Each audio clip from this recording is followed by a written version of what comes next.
내일은 세월호 참사 10주기입니다. 제주에도 참사에서 겨우 살아난 생존자들이 살고 있는데요. 지난 10년 동안 아픔을 딛고 세상에 한 걸음씩 나아가고 있는 생존자를 김하은 기자가 만났습니다. 10년 전 아내와 함께 다른 지방으로 갔다 제주로 돌아오는 세월호에 탔던 60대 남성. 하지만 끝내 아내는 함께 제주로 돌아오지 못했습니다. 몇 개월 정도는 집에서 안 나온 것 같아요. 방에서. 밖으로 안 나가는 거예요. 방에서. 그게 이제 막 힘든 거죠. 그러니까 세상을 거부하고 기피하고 사람들을 기피하고 그런 게 문제가 생겼었어요. 세월호 피해 상담소의 권유로 그림을 그리기 시작했지만 처음엔 고통스럽기만 했습니다. 그림 그리면서도 나는 어디 있었고 뭐 어디 있었고 지금은 이제 어디 있고 하나도 안 잊어버리죠. 그 순간. 위로가 안 되고 더 마음 이제 괴로워지고 자꾸 거기에 얽매이다 보니까. 생존자들의 상처는 여전하지만 트라우마 치료로 마음에 조금씩 변화가 시작되기도 했습니다. 지금은 시간이 오래돼서 그거는 잊어버릴 수 없지만 그 마음속에 그 기포 상당히 흐려졌고 그 감정 기복은 그래도 지금 좀 컨트롤할 수 있는. 그동안 제주 생존자들이 트라우마 치료를 위해 그린 그림과 도자기 등 작품은 모두 70여 점. 고통의 기억 속에 헤어나오기 위해 생존자들은 여전히 사투를 벌이고 있습니다. 세월호와 같은 심한 트라우마를 겪은 경우에는 만성화해서 장기적으로 치료를 계속 해야 되는 경우들이 대부분입니다. 이분들에 대해서는 아주 지속적으로 심리 지원과 약물 치료와 이런 정신과적 치료들이 계속해서 필요한 상태입니다. 하지만 참사 10주기가 되면서 유족들과 생존자들에 대한 국비 지원은 이제 중단됩니다. 세월호가 닿을 예정이었던 제주 지역사회의 지혜가 그 어느 때보다 필요한 시점입니다. 한편 세월호 참사 10주기인 내일은 이곳 세월호 제주기억관에서 추모 행사인 제주기억식이 열립니다. MBC 뉴스 김하은입니다. 제주도교육청이 세월호 참사 10주기와 국민 안전의 날을 맞아 오는 21일까지 안전주간을 운영합니다. 이번 안전주간 동안 도내 학교에서는 세월호 참사 10주기 추모 활동을 실시하게 됩니다.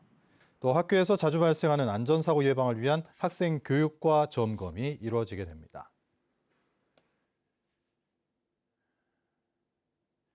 3년 전인 지난 2021년 1월 제주를 출발해 전남 고흥 녹동항으로 가다 침몰한 삼성 1호 사건의 원인이 과적과 무리한 운항이라는 점이 뒤늦게 알려졌습니다. 시사주간지 한겨레 21이 중앙해양안전심판원 특별조사 보고서와 판결문 등을 입수해 분석한 결과 당시 선사 대표 이사가 과적을 요구해 화물창 덮개를 열어둔 채 운항한 것으로 나타났습니다. 또 운항 시간도 예정 시간보다 1시간 반가량 앞당긴 것으로 드러났습니다. 이 사고로 선원 1명이 실종됐고 선사 대표이사는 징역 1년 8개월을 선고받았습니다. 제주 바다에 살고 있는 멸종 위기종 남방 큰 돌고래의 순환이 끊이지 않고 있습니다. 낚싯바늘에 걸린 돌고래가 또다시 포착됐고 새끼들의 죽음도 잇따르고 있습니다. 이따금 기자가 보도합니다. 바다 위로 헤엄치는 수십 마리의 남방 큰 돌고래. 한 마리가 무리 밖으로 벗어나더니 배를 뒤집어 헤엄치기 시작합니다. 무언가 불편한 듯 몸통을 이리저리 흔듭니다. 부리 쪽을 자세히 살펴보니 파래가 붙은 낚싯바늘이 걸려 있습니다. 여러 개의 바늘이 갈고리 형태로 달린 훌치기 낚싯바늘에 걸린 것으로 추정됩니다. 지난해 말 낚싯줄에 걸린 채 발견돼 5개월째 구조 작업이 이루어지고 있는 돌고래 종다리에 이어 두 번째입니다. 대형 무리가 들어왔는데 그 무리하고 그다음에 폐금을 걸린 새끼 남방 큰 돌고래하고 어떻게 이제 합류를 하면서 지내는지를 보는 과정에서 낚싯바늘에 걸려서 이제 있다는 그 장면이 이제 목격이 된 거죠. 같은 무리에서 다른 이상 반응을 보이는 돌고래도 발견됐습니다. 부리 위에 새끼를 얹어 헤엄치는 돌고래. 가만히 살펴보면 새끼 돌고래는 이미 죽은 것으로 확인됩니다. 최근 1년여 동안 이곳 대정읍 앞바다에서 죽은 새끼 돌고래가 6차례나 목격됐습니다. 제주 바다에 사는 남방 큰 돌고래는 대략 120여 마리란 점에서 적지 않은 수입니다. 전문가들은 새끼들이 어미 뱃속에서부터 죽은 상태로 태어났거나 태어난 지 며칠 되지 않아 죽는 것으로 추정하고 있습니다. 그 선박 소음에 의한 스트레스, 그다음에 이제 그 거리를 두지 않고 이제 쫓아가면서 어떤 여기서 발생하는 어떤 소음과 스트레스로 인해 가지고 임신했을 때 끊이지 않는 남방 큰 돌고래의 순환, 근본적인 원인 조사와 대책이 필요해 보입니다. MBC 뉴스 이따금입니다. 지난 10일에는 국회의원 선거에 모든 관심이 쏠렸지만 제주에서는 아라을 지역구 도의원 보궐선거도 함께 치러졌었는데 이 사실상 양당 체제로 변했던 도의회에 진보당 양영수 도의원이 당선됐습니다. 제주도의회에서 새로운 목소리가 나올 수 있을지 주목됩니다. 박주연 기자가 보도합니다. 임시회가 열린 도의회 본회의장. 45명의 도의원 가운데 새 인물이 처음 도민들 앞에 섰습니다. 바로 지난 10일 아라을 도의원 보궐선거에서 당선된 진보당 양영수 도의원입니다. 주민의 권익신장과 복리증진 및 지역사회의 발전을 위하여 의원의 직무를 양심에 따라 성실히 수행할 것을 주민 앞에 엄숙히 선서합니다. 7대에서 11대에 이르기까지 꾸준히 1명 이상의 진보 소수정당 소속 도의원이 있어왔던 제주도의회. 그러나 지난 지방선거에서는 교육위원과 무소속 의원 1명을 제외하고는 거대 양당이 의회를 차지했습니다. 개원 후 무소속 의원이 더불어민주당에 입당하면서 사실상 양당 체제로 변했던 도의회에 2년 만에 변화가 생긴 겁니다. 진보 정당이 들어감으로써 좀 더 도민을 위해서, 제주도의 발전을 위해서 다양한 목소리들로 의원님들하고 나누고 저희 제주도민을 위해서 열심히 열정적으로 의정활동을 해나가겠습니다. 양 의원은 진보 정당 소속인 만큼 안전과 사회복지 문제를 의정활동 중심에 둘 계획입니다. 폭설이 쌓이더라도 안전하게 좀 우리 아이 제대병원 진료받을 수 있으면 좋겠다라는 말씀을 해주셔서 좀 더 폭설 대비한 안전한 삶을 위한 부분들을 꼭 살피고 가겠다고 또 결심하였습니다. 또 20년 동안 제주대학교 병원에서 근무했던 경험을 살려 의료 환경 개선에도 집중하겠다고 밝혔습니다. 제주도민들이 진료를 받아야 될 때, 진료를 받고 싶을 때 편안하게 받을 수 있도록 제주대학교 병원 한국병원 지정하는데 함께 도의원들하고 같이 국회에서 처리될 수 있도록 힘을 쓰겠습니다. 양당 체제의 균열이 간 제주도의회에서 앞으로 어떤 새로운 목소리가 나오게 될지 관심이 모아집니다. MBC 뉴스 박주연입니다. 제주도의회 임시회가 오늘부터 12일 동안 일정으로 개회했습니다. 임시회 개회식에서 김경학 도의회 의장은 후반기 도정 정책을 꼼꼼하게 점검하고 도민의 삶이 실질적으로 나아질 수 있도록 정책 방향과 적절한 대안 제시가 있어야 한다고 강조했습니다.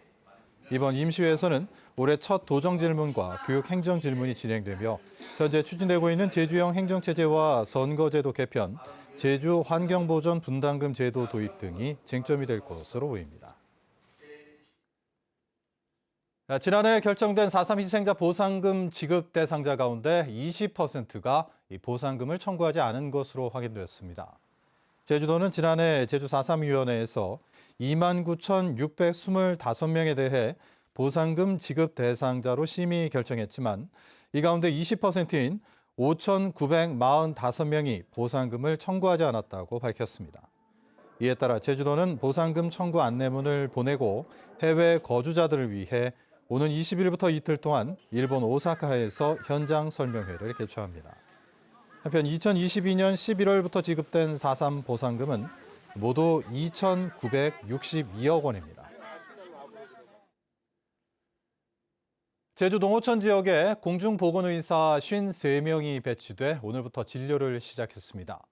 이번에 배치된 공중보건의사는 의과 11명, 치과 15명, 한의과 19명이며 추자도와 우도에 전문의를 우선 배치하고 서귀포 의료원에 치과 공중보건의사를 추가하는 등 의료 취약지에 인력을 확충합니다. 한편 지난 9일부터 의사 집단 행동으로 인한 진료 공백을 최소화하기 위해 도내 6개 보건소에서 비대면 진료를 시행하고 있습니다. 소화전 주변 불법 주정차 일제 단속이 실시됩니다. 제주도 소방안전본부는 오늘 24일 오후 2시부터 4시까지 도내 전 지역에서 안전 표지가 설치된 소화전 주변 5m 이내 주정차된 차량에 대한 단속을 실시한다고 밝혔습니다.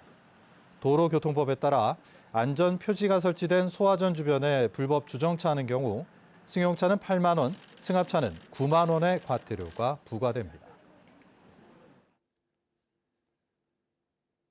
제주를 찾는 외국인 관광객이 코로나19 사태 이전의 수준을 회복한 것으로 나타났습니다. 한국은행 제주본부에 따르면 지난달 제주를 찾은 외국인 관광객은 15만 5천여 명으로 코로나19 팬데믹 이전인 2019년 3월과 비교해 23% 더 많았습니다. 특히 국제선 항공편 운항과 크루즈 입항이 확대되면서 올해 1분기 외국인 관광객 수는 35만 4천여 명으로 1년 전 같은 기간보다 6배 이상 늘었습니다. 침체됐던 제주 주택시장 경기가 반등할 수 있을지 주목됩니다. 주택산업연구원에 따르면 주택사업자를 대상으로 조사한 이번 달 제주 지역 주택사업 경기 전망 지수는 83.2로 지난달보다 21.1포인트 상승했습니다. 이번 조사에서 제주가 전국에서 가장 큰 상승세를 기록했는데 외국인 관광객 증가 등으로 아파트 실거래가 지수가 상승세로 전환되는 점이 긍정적인 요인으로 작용됐다고 분석됐습니다. 제주도는 월동 채소를 재배했던 필지를 휴경하거나 다른 지정 품목을 재배할 경우 농가에 헥타르당 최대 450만 원을 지원한다고 밝혔습니다. 지원 대상은 월동무와 당근, 양배추와 브로콜리 재배 농가 가운데 밭작물 제주형 자조금 단체 회원이거나 지역농협 개통출하 실적이 있는 농업인입니다. 뉴스데스크 제주 마칩니다. 시청해주신 여러분 고맙습니다.